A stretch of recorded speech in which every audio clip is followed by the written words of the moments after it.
Hi guys, welcome back to the channel, and today we're going to look at the PlayStation 5 1 year later.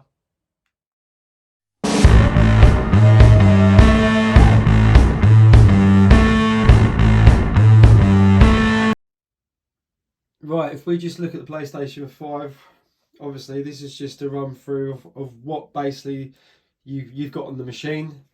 So on the back of it, you've got all your air vents, you've got HDMI outs, you've got an Ethernet connection, you've got your power cords, and you've got two USBs that you can plug in like an external hard drive. If we look around the machine, it's obviously got your PlayStation logo, and on the front you have got a Type-C input and another USB input as well, and then obviously you've got your air vents going down the machine. Let's have a look at the setup screen on the actual console. So basically you've got all your games as you start it up on one side. You've got your media apps, Prime Video, Netflix, Disney Plus, YouTube, iPlayer, Apple TV. The list goes on. You've got Now TV. So you've got everything that you need for your apps. The game media. If we go along to settings, so this is our main page for the settings. So just to run you through quickly of what you've obviously got your health and safety, which is basically your user guides. Accessibility, which basically you can mess around with it, gives you displays and you can make the text bigger, smaller, depending on obviously your eyes. Network, pretty self-explanatory. So you can go into the network settings.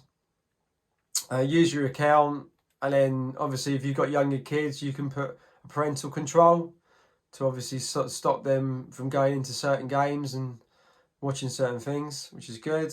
Your system, so it just tells you your system updates. Just run you through some bits, so you can change your languages, your time and date, put it on a power saving mode if need be. Storage, let's have a look at my storage. So yeah, in terms of storage, I've got just over 10 gigabyte left, and I have deleted some. I have got an external hard drive as well. So, and in terms of games, what I've got stored on there is, I would say 1, 2, that's a demo, 3, 4, 5, I would say, installed, and the rest of them are an external hard drive. So that's the downfall, I would say.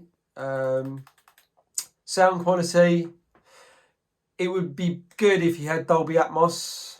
You can get like a 3D sound on it, but it's not the same as the Xbox. So you do notice the sound difference, especially when watching films on your PlayStation 5. Screen and video, obviously resolution's quite high. It's 4K. You've got adjustable HDR when needed on certain games.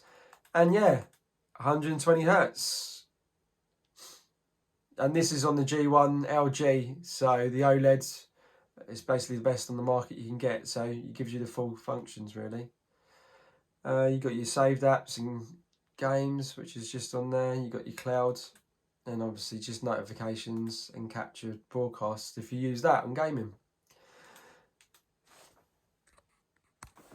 So the PlayStation 5 comes with an 825 hard drive. It sounds great on paper, so obviously on the box it looks fantastic, but once you actually set up the process of it, it then goes down to 625. So you do miss quite a bit of hard drive after the setup, which is a bit misleading. They have got things in place where you can put external hard drives, external SSDs, but a lot of them are quite expensive. You can use an external hard drive now to put all your PS4 games on. So, and then obviously that can then save memory. But all in all, you expect obviously a next generation console to have enough hard drive to hold at least 10 games, but that's not the case when you sell it all up, really, which is a bit of a downfall, really, on the product. But in terms of gameplay, it's fantastic. The controller, I just like PlayStation in general. I've got the PlayStation and Xbox, but I play more on the PlayStation. It's just the functionality is a lot better. You've got all the haptic feedback, so especially when you're playing a gun game, you can sort of feel the vibrations going through the controller. And you've got like a speaker as well, and you can tell they've put a lot of effort in when making the actual controller, because it functions well with the PS5. So the only downfall with the controller is the actual battery life. I've got 2 of them, so I can just juggle from one to another, but it lasts between 5 hours, I would say, of full gameplay, and then obviously then you need to charge it up again. So that's the only downfall, really. I think the design of the PlayStation 5 is absolutely fantastic. It does take it to a next level, and it is a massive device. But I suppose because obviously the games are more advanced now, that it has to be capable to play them. It does remind me a bit of a sort of space effect, really. This is the disc version, and then you do get the non-disc version, which obviously is a little bit thinner. But I've got a disc version because I've got a lot of PlayStation 4 games still, and I do like to play hard copies on them.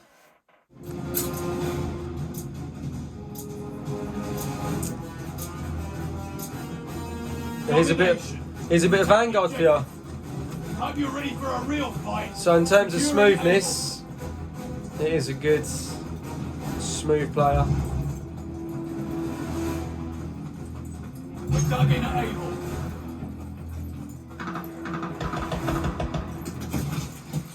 Closing with Baker.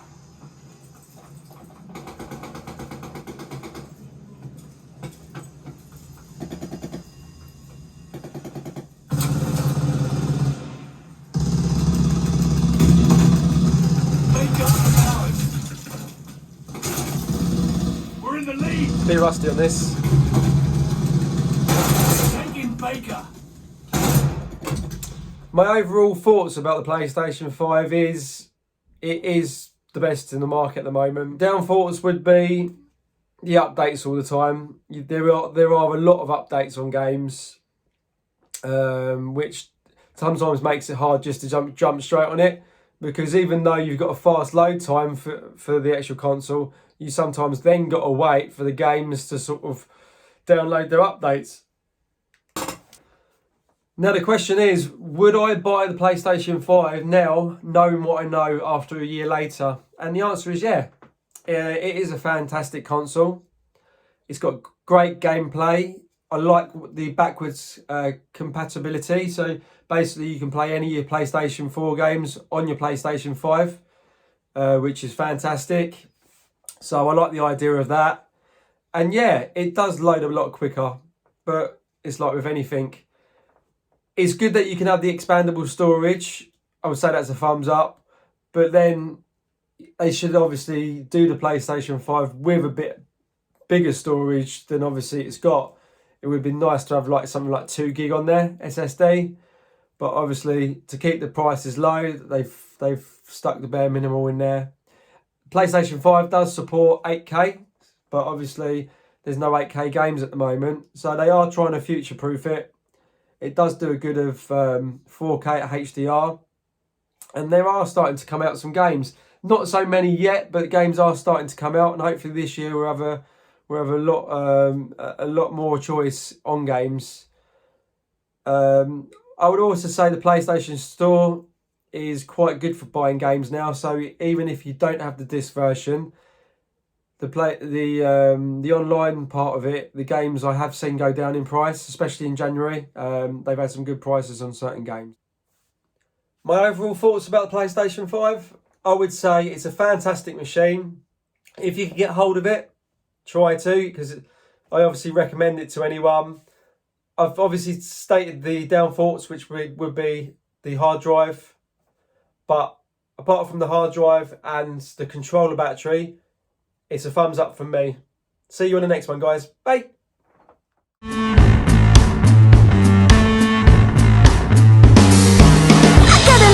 Think I've done enough for today. Did what I had to do and this is enough for me. Never meant to be a winner, never meant to be a quitter, but this is how I lose satisfaction.